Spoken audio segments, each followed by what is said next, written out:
It will be done by the Professor D.H. Park.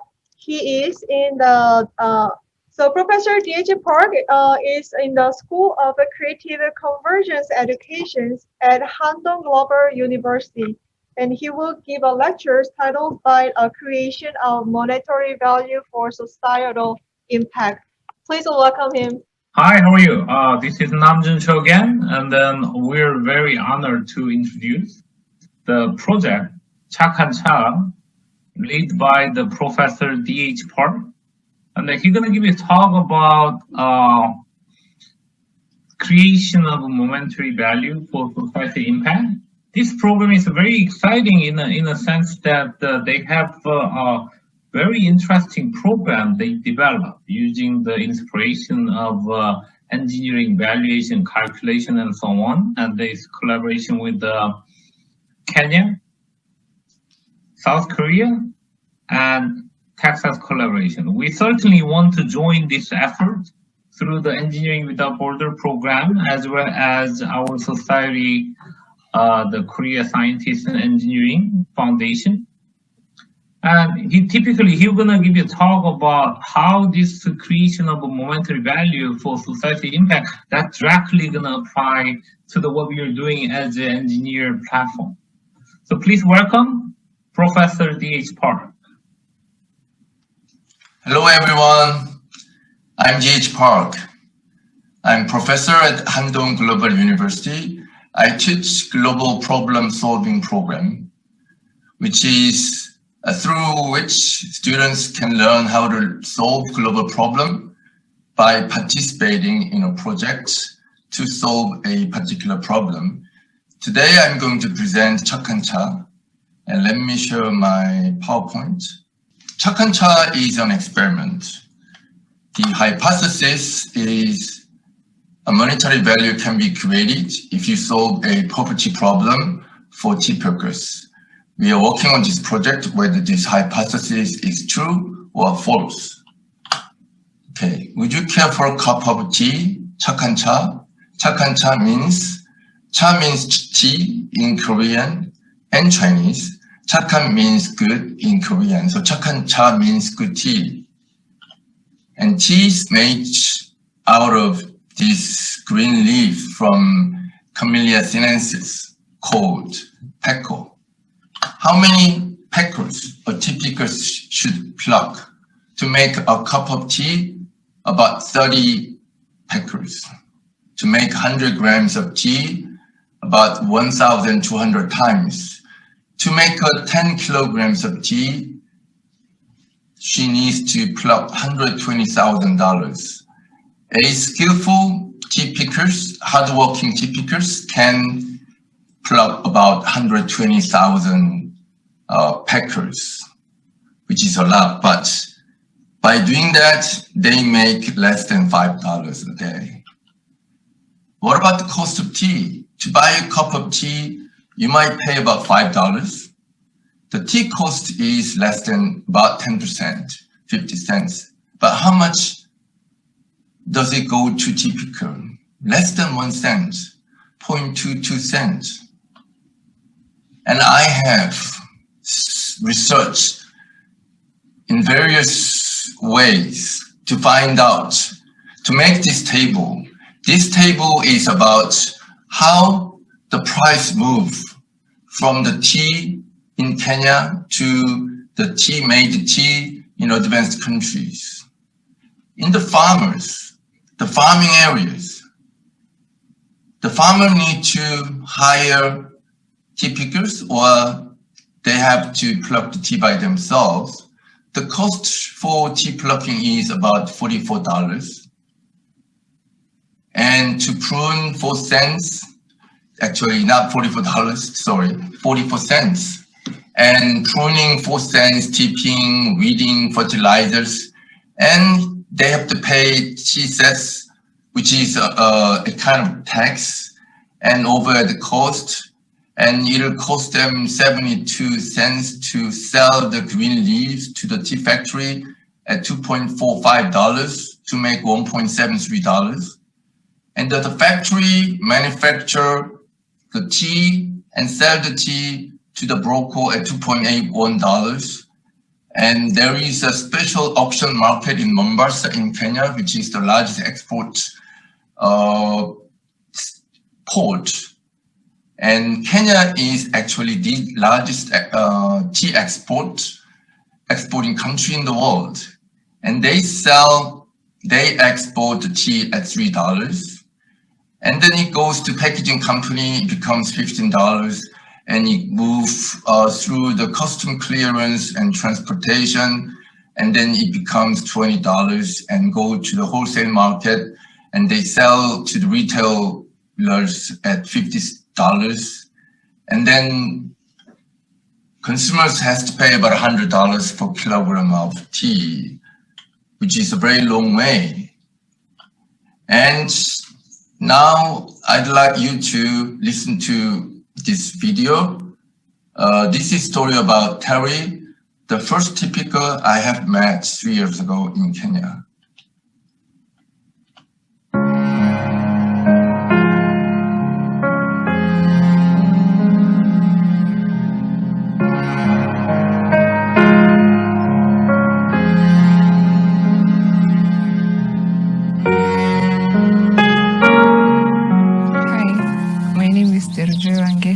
I was born back in 1998 by my mom, Rose Mahiga, and at the age of 2 months, she left me with my grandma, Teresa Wangeshi, Irongo. It was not easy because the only thing my grandma used to depend on was tea leaves. In Gitugi Primary School, getting food to take to school, it wasn't easy. So I remember I went with a new pair of shoes in school, and I lost it the first day in school. I did my studies and completed my Omagana Girls, and I had to take, it was not easy. I could go home for 3,000, which was not available, spend the whole 3 months, that's 1 term at home. So going to school, we had to do a fundraising. It wasn't easy. People contributed money, inhalers, asthmatic, and my granny at that time, she could not pick tea because the same rainfall and the cold in there made her get a chronic disease, that's arthritis. So even today, she can't pick tea leaves. She uses a walking stick to walk from where she is. I have a son. I had to look for other means to get my school fees, of which I got this man who said to me, I'll pay your school fees when you do this and that. So I got a son. I love him so much, my son. But where is the man now? He never supported me. I still had to go back to the tea leaves. So one day, I'm hoping that this thing is going to come to an end, help these people who pick tea, including me, the people in our village, make their lives better, make their dream come true. The children going to school with no struggles. They can feed well, they can dress well, school well, and have a better life. They can be proud of what they are doing, getting better payments, and getting good quality tea in Kenya.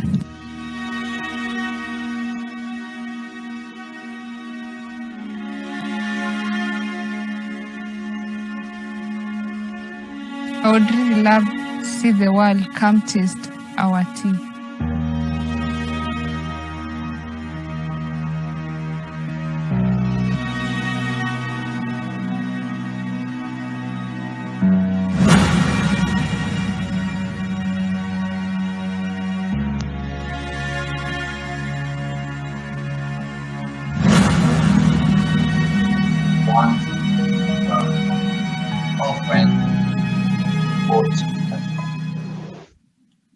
Okay, and actually there are many countries who grow trees to make tea to export, and India, Kenya, Sri Lanka, Malawi, Indonesia, there is one common features that there is a serious undernutrition is going on in these areas, and there are 2 particular phenomena.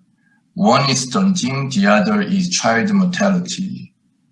And actually, the child's mortality under the age of 5, certain regions can go up to 15%. And stunting ratio can go up to like 50%, which is appalling figures. And please take a look at this peckle, the one bird and two leaves, and picked by a tea picker. If you take a close look, and if you really look at closely the hands of tea picker, the fingernails, the condition of this tea picker is not proper and fit to process a food. The teas are made out of these green leaves, and there is no washing or cleaning process whatsoever. As soon as the tea picked delivered to the factory, they lose no time to dry this tea without cleaning. And this is a kind of problem for every tea. Any tea you will meet in the high street will be made by somebody picking the tea trees with the hands like this. And this problem, the poverty problem of tea pickers, I have studied in many ways, including history. And I realized that this poverty problem has been there for the last 5,000 years. And the countries that producing tea has been changing from China to India, Sri Lanka, finally to Kenya. But the problem of tea pickers, the poverty problem is common. And the pickers are paid a wage depending on the amount of green tea leaves they have plucked. They normally get $1 to $4 over a workday. They don't work every day because you cannot pick tea every day, because there needs to be interval of about 2 weeks at least in between the tea plucking season. And there is a high incidence of medical problems faced by plantation workers as they are exposed to a large amount of pesticide like DDT, which are banned in consumer countries but freely used in developing countries. And very large number of children work in the plantation alongside their parents, as they rarely have access to schooling, and without schooling there is little hope that the children will do anything else but follow in the footsteps of their parents. According to India's National Crime Record Bureau, a child goes missing in India every 8 minutes, and more than a third are never found. The houses they're living in are almost very tiny and can hardly contain a family with children.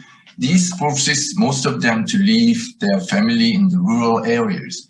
This kind of loneliness provides a perfect chance for dangerous sex activities. In Kenya, some of female tea pickers moonlight as a sex worker to pay rent, feed, and clothe families. Undernutrition plagues the majority of producers in the major producing countries. Unremitting undernutrition leads to a vicious cycle of undernourished tea families over generations. Tea pickers cannot escape from this trap by themselves at all. And Sophia, she's a tea lover, and she has a problem too. She doesn't know what is good for her. Teas available for Sophia is blended tea. Most of teas you can find is blended, as many as 20 different teas, and there is not much traceability. And it's unethical, unfair smart curve for tea producing countries, and tea pickers are in a vicious poverty cycle, unhygienic, and not fresh, because it takes about 6 months to get processed and to be delivered to the consumer countries. And weak inventory control, and finally the problem can be summed that it's not very much traceable. Since tea is a food, Sophia wants the hygiene of food handler. But these kind of food safety measures is not going to be done by these typicals in many countries. So tea lovers who cannot find great teas at reasonable price, but also they want to buy some teas made without exploiting typicals.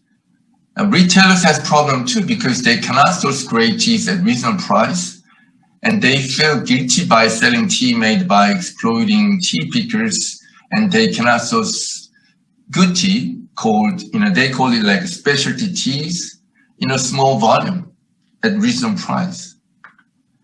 And how we can improve the quality of lives of tea pickers? Currently, the poverty wage is common practice, and unhealthy tea pickers are many. And because they are not very healthy, so the mistakes at work is very common, and undernutrition is prevalent phenomenon, and stunting of 31 to 42% is common. Child mortality under age of 5 is 5 to 15%, which is not acceptable.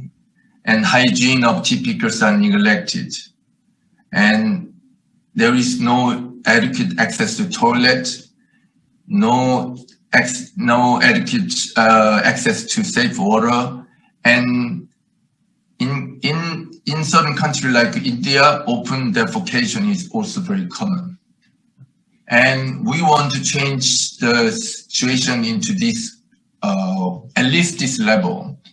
Living wage, we need to pay them living wages so they can become economically independent.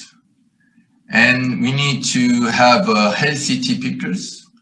Then they will be more productive and efficient and improve nutrition. And we need to achieve at least, we need to lower down the stunting rate below 25% and child mortality below 5%. And we need a better hygiene to the level of food handler. So we need to provide adequate access to toilets and safe water and better working environment. And we need to provide them with good education on hygiene and sanitation at least. And current global value chain of tea industries like this, quite long. And it takes about 6 months for made tea to be shown on the retail shelf so that consumers can buy. And if you analyze the global value chains in tea industries, you will see that there is not much value is being created by production in developing countries. So most of the values will go to R&D, design and marketing, and post-sale retail services. But if you do the same analysis just after the Industrial Revolution, the most of value was enjoyed by manufacturers, because then at that time the countries like UK, Germany, France, they are the manufacturing countries. Since they have the power, they could get the most out of it. And the colonized countries they have to purchase those products made by colonizing countries. So I have noticed that this smile curve can be, it has been changed by the people with power. But I think if you really understand the smile curve should be flat. So we should make a very flat curve. And after some rigorous research, we found secret to solve the problems. We found 3 secrets. One is living wages. Without paying living wages, you cannot expect clean teas from tea pickers. You cannot force them to clean their hands while they cannot find clean waters to drink. So unless you treat as you want to be treated, they will not pick the trees with clean hands. You have to treat them first. So we decide to provide living wages, and we decide to treat the tea pickers as human. Unless they regain their lost esteem, they will not clean their hands and to pick the tea with clean hands. So we have to help them to regain their esteem first. And first step toward that is paying them living wage. And second secret we found is single estate tea.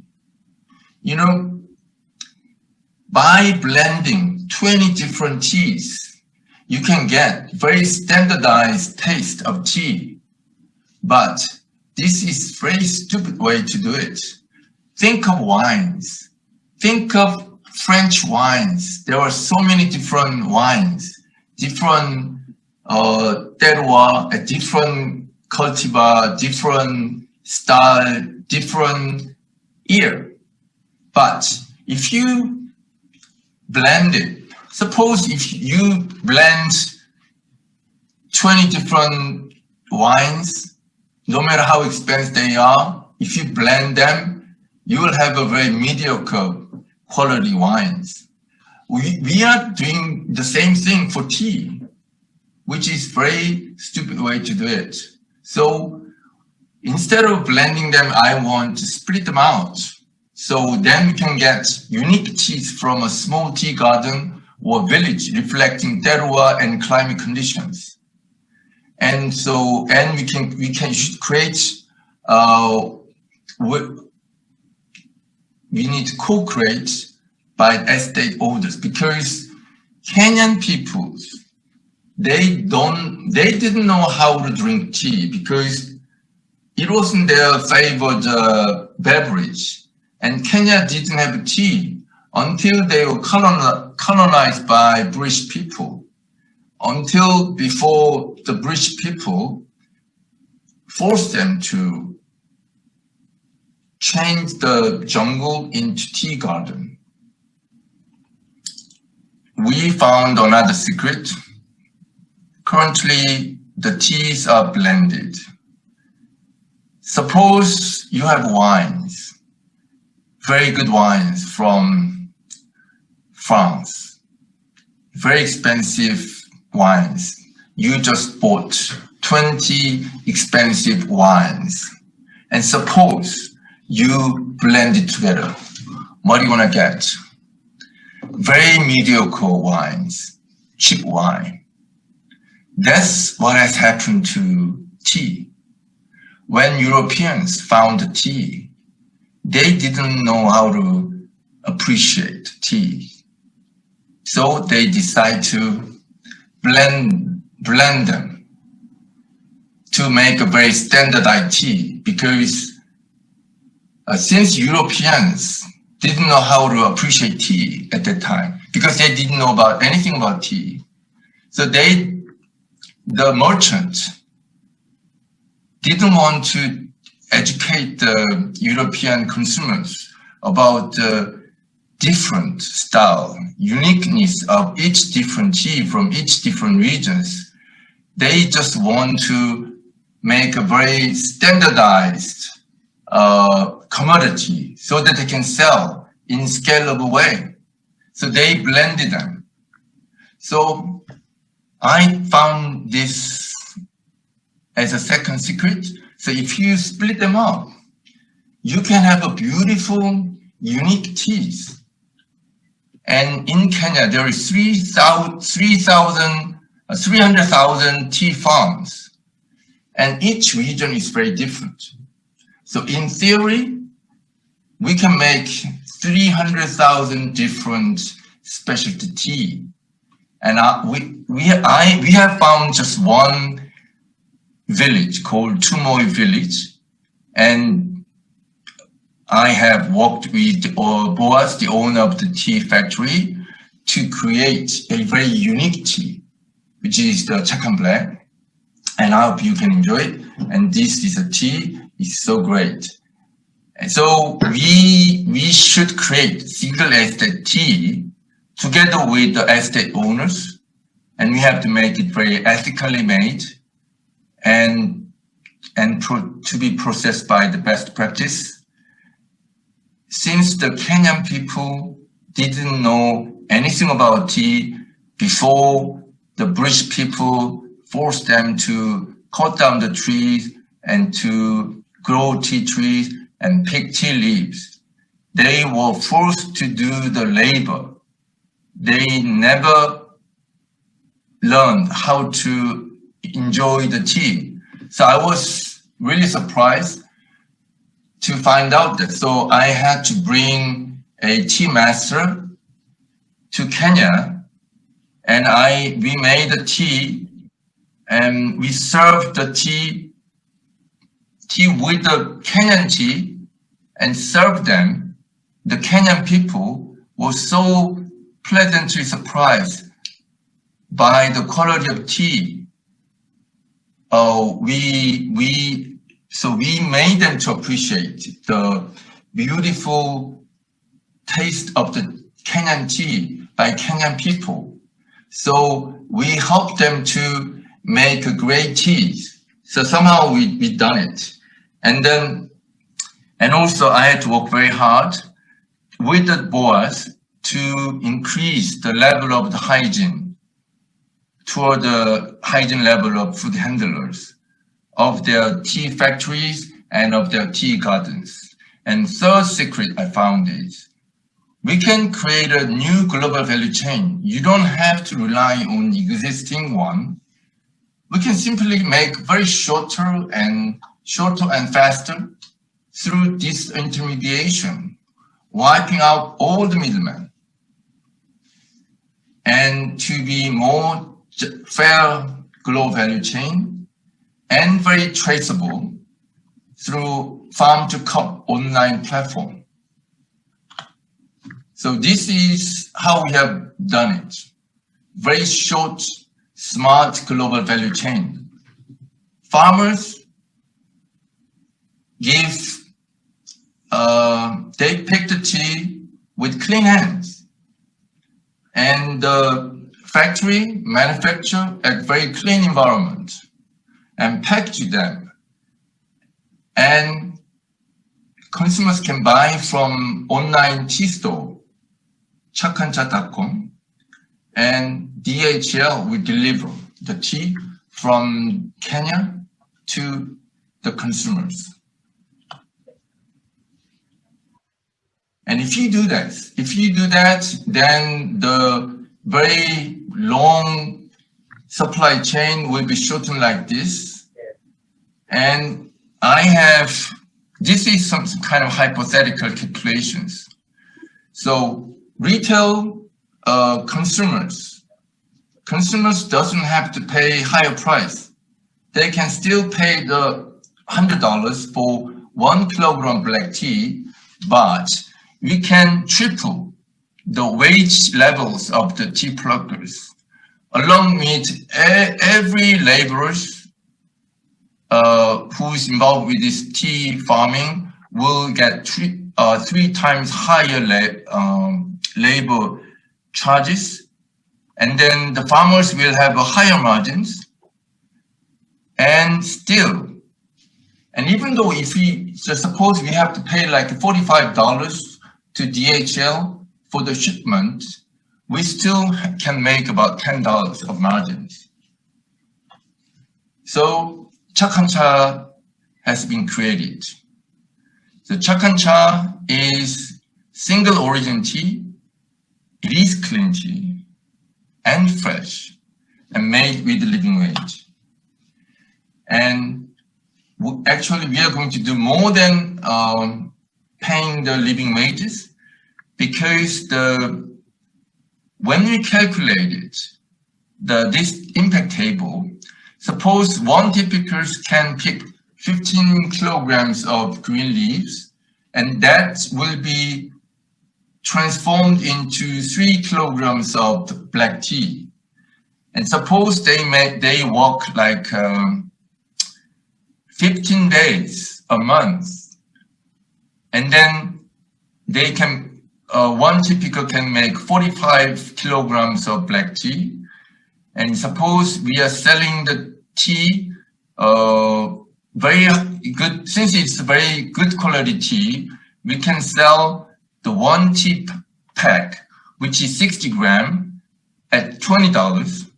And then the sales revenue will be $15,000. And we are going to give 5% as donations. 5% of sales will be given to the tea pickers. And out of the $100, out of this 5%, bonus to tea pickers will be paid about $50.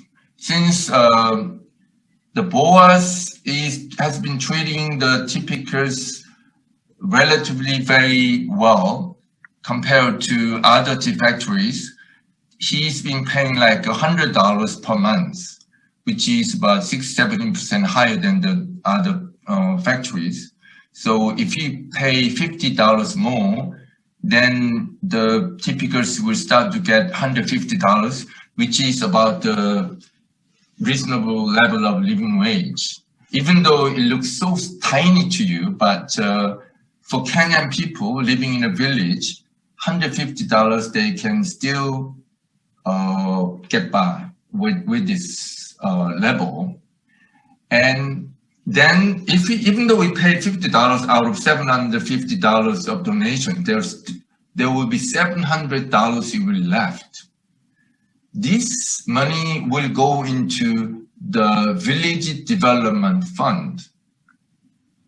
And suppose there are 12 tea pickers working toward this program, and this number will increase to the sales revenue will go up to $180,000.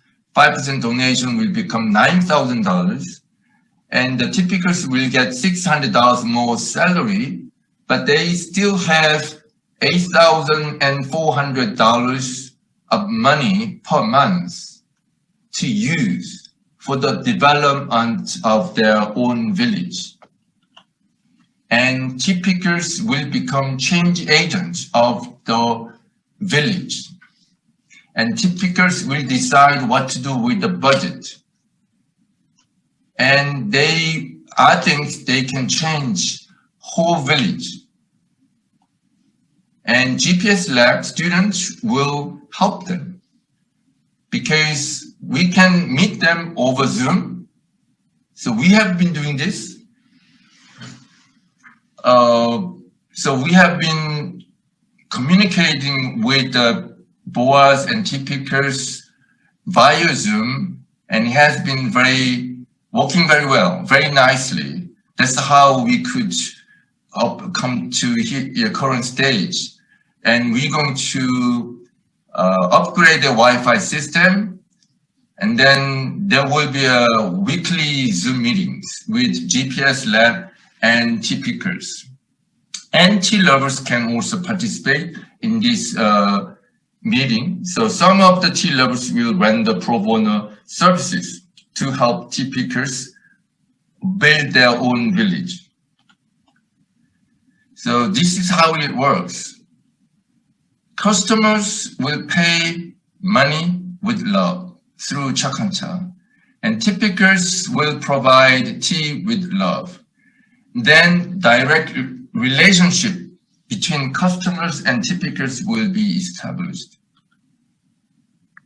And this is current our Kickstarter campaign for Chakancha. Please enjoy.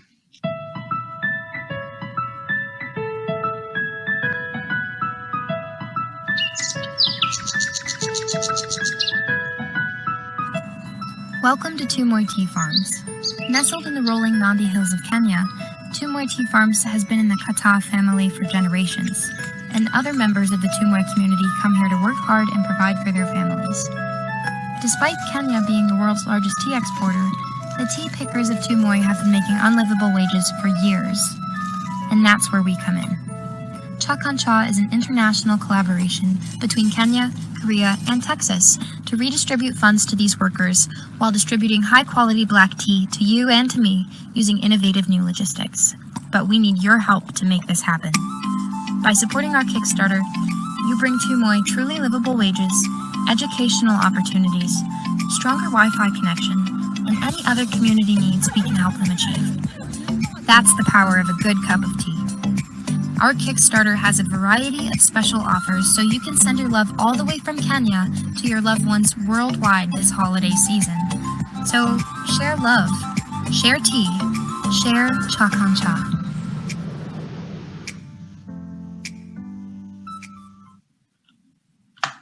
Okay, and from now on, I'm going to talk about GPS Lab. GPS Lab consists of students and pro bono volunteers and people with problems. And there is an entrepreneur specialist like me as a professor, and pro bono will provide subject matter expertise, and mentors also will be there to help students, because students is very inexperienced, so they need help. And through MOOC and online remote lecturing, we can get access to world's best teachers. And GPS Lab start with a problem. And actually, this is more like a gamified way. When you have a problem, we play with the problem, feel the problem, identify problem, structure the problem, write problem statement, and go up to stage 2, play with purpose, write purpose statement, find secret, build a purpose board. And stage 3, play with purpose-driven people. We build a team. We'll register the domain, and we build a purpose-driven community, and we build MVP and play with the products, and we work together with people with the problem. We let them test it to see if it works or not, and then we get feedback and refine the product. So we do a lot of iterations, and we go up to stage 5. If we succeed in making a product which will solve the problem, we'll succeed in building a business model, which means that we can solve the problem in a sustainable and scalable way. And then we build a company. Normally, other venture incubation process, they start with building a company. We don't do that. Because if you start to build a company, then you will be regulated by the law, which is very cumbersome. And also, if you fail, then there will be serious side effects. So we don't want students be in that situation, even if we fail. So when we are very sure about the success of this business, we wouldn't start a company. And so problem will be solved with the stage going up, and student level of GPS level will going up. This is kind of a game in a way. So I built this flow chart as if making a game. So we can actually gamify the whole process. And GPS Lab, what is this? What the heck is this? Actually, GPS is our basic philosophy is solving others' problem is act of love. Problem is social value. And co-creation by purpose-driven community, learning by doing, gamification company building. Through this, we want to nurture global problem solver, which is next generation of global responsible leaders. And GPS Lab, hang on. Actually, I have, hang on. Okay, GPS Lab has three aspects. GPS Lab, you can say this is kind of social movement, or you can say this is research lab, or you can say educational program. Let's compare with social movement. Social movement is a loosely organized effort by a large group of people to achieve a particular goal, typically social or political one. GPS Lab is about community action by a purpose-driven people to solve a particular problem. Social movement is social change from bottom within nations, but GPS Lab is about why not change the world. Social movement based on national citizenship, but we are based on global citizenship. Social movement is about expression of dissent. We are saying, don't complain, just do it yourself. When you see a problem, don't complain about it. Just solve the problem yourself. And social movement is frequent with violence, but we do in a peace. And social movement target people is about voters, but our target people is consumers. We want consumers to purchase our product and service, then the problem will be solved. Example is Black Lives Matter social movement. We have Check and Black, which is a Kickstarter campaign. And I want to compare GPS Lab with Langer Lab. Langer, I chose this lab because they are very successful lab, not only in terms of research findings, but also creation of companies with their research findings. And their purpose is enhancement of science technology. GPS Labs is to solve global problems. They target high impact, high risk scientific problems, but our target is global problem, which is very difficult to solve. And their viewpoint is scientists. Our viewpoint is global citizens. Their principal investigator is professor with doctorate degrees. GPS Lab is person like me, entrepreneur specialist. I don't have any doctorate degree. Lab researchers, doctoral students and postdocs working in the Langer Lab, but GPS Lab just undergrad students mostly, and some of the graduate students. The location of Langer Lab is third floor of MIT Whittaker Health Science Building. GPS Lab, there is none. We have to build one in Handong. Actually, GPS Lab is more like just a virtual world. But I hope we can build very nice lab in Handong universities. And their network is chemists, material scientists, surgeons, physicists, mathematicians, and mechanical engineers, venture capitalists, patent attorneys, and executives at large and small companies. Our network students, entrepreneurs, professors, scientists, doctors, academics, impact investors, social entrepreneurs, lawyers, accountants, and consultants. And their main collaborators, industrial partners, our collaborators are pro bono volunteers. They have research funding. Actually, we are not working with the money.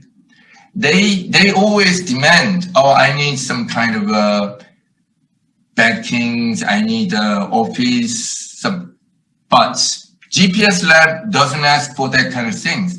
They want to solve the problem first.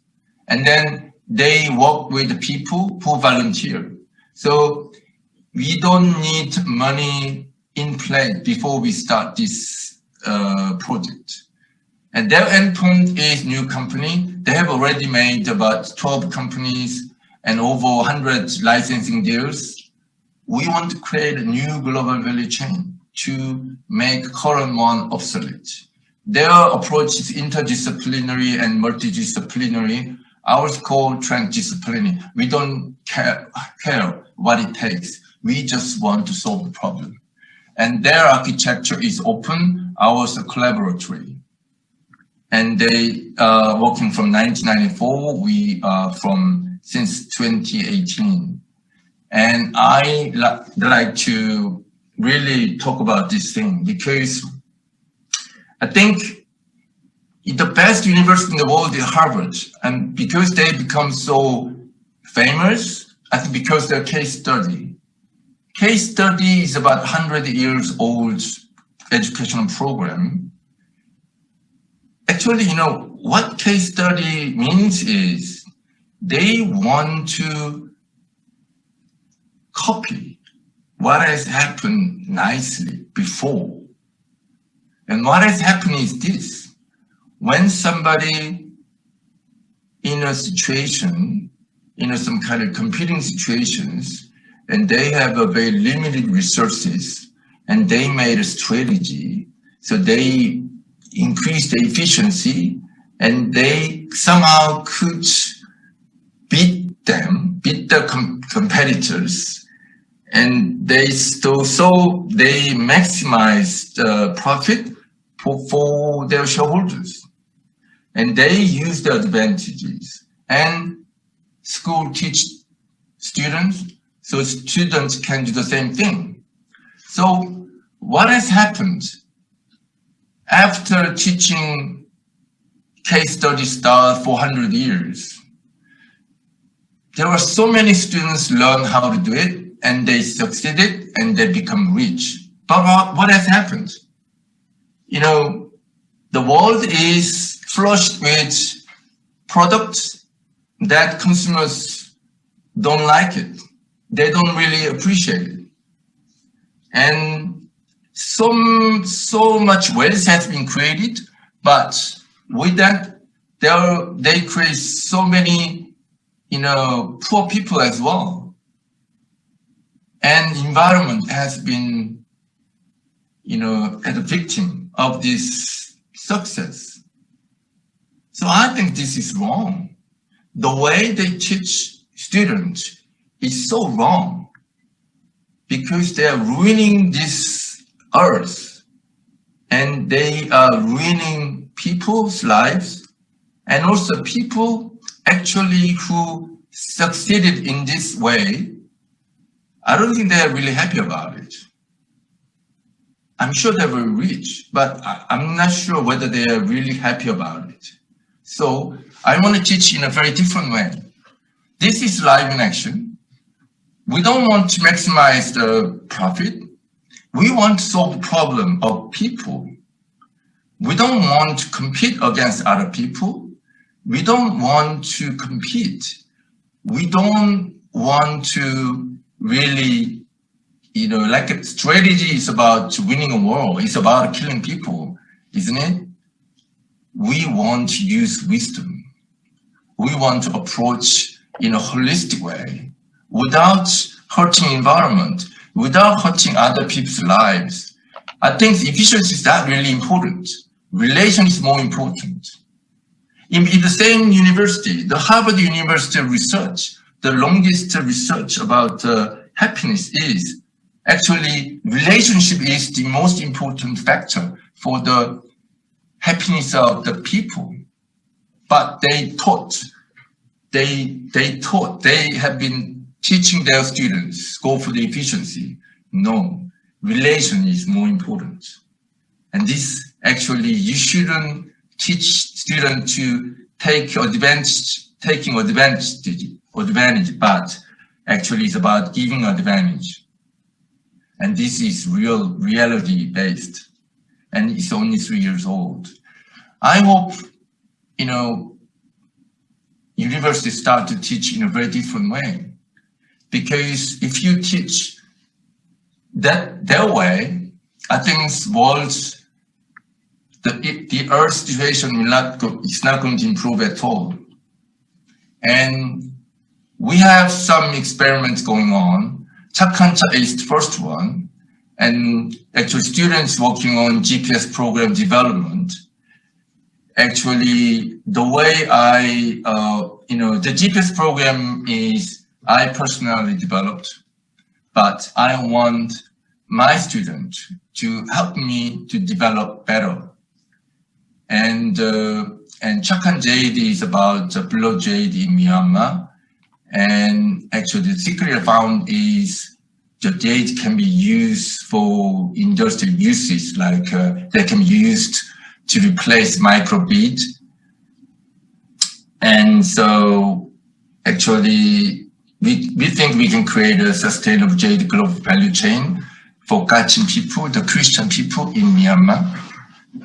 And 착한 med, which is about turning natural product into a FDA approved medicines. But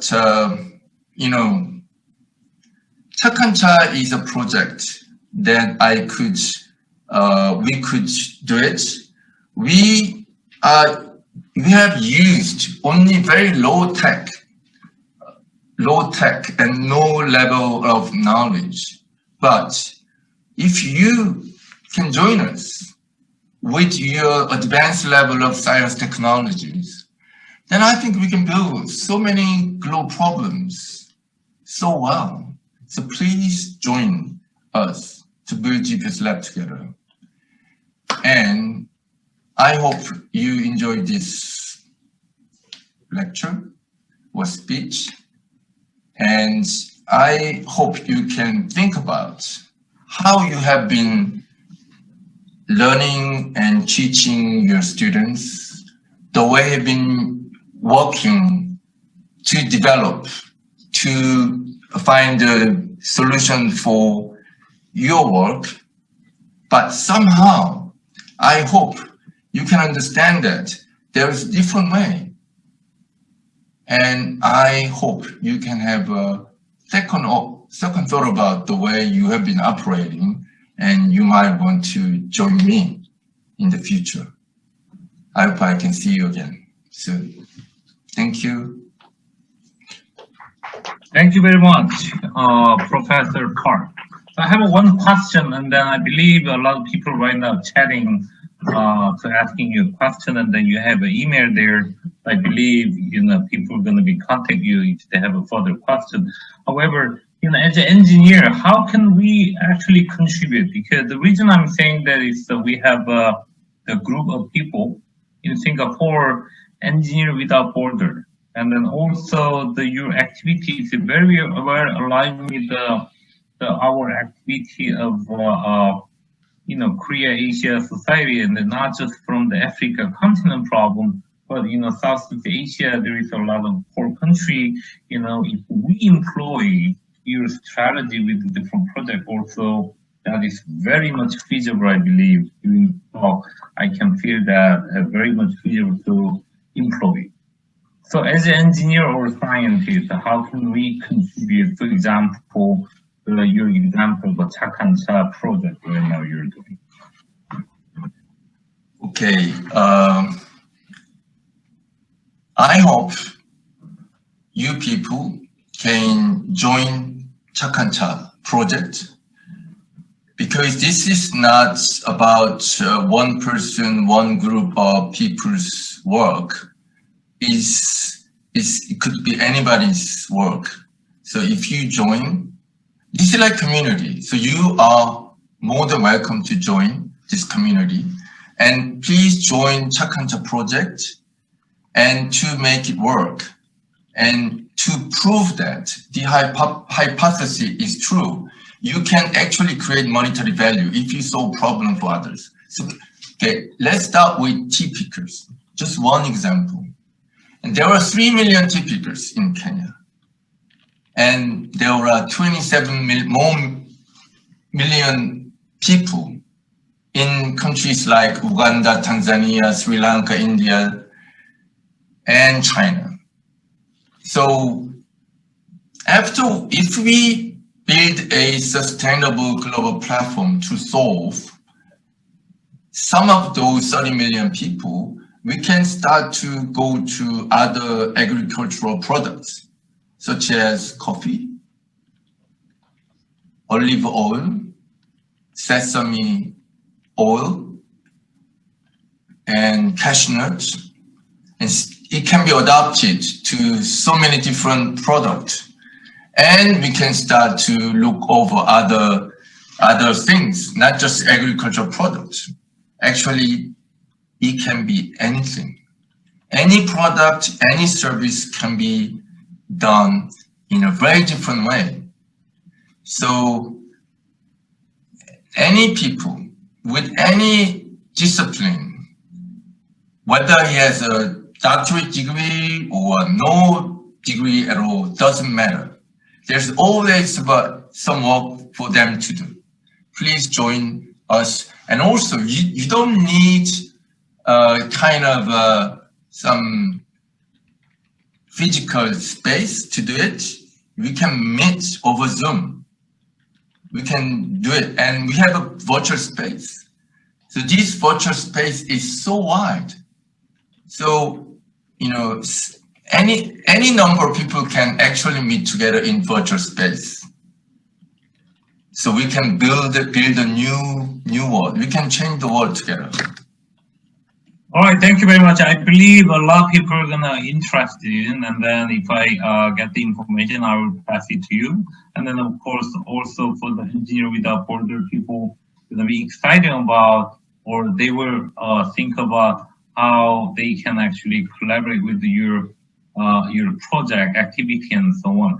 Thank you very much for the this pre-recording. And then we're hoping that we can listen to you very soon. Without COVID pandemic, we're definitely going to invite you again in Singapore, and then we discuss further.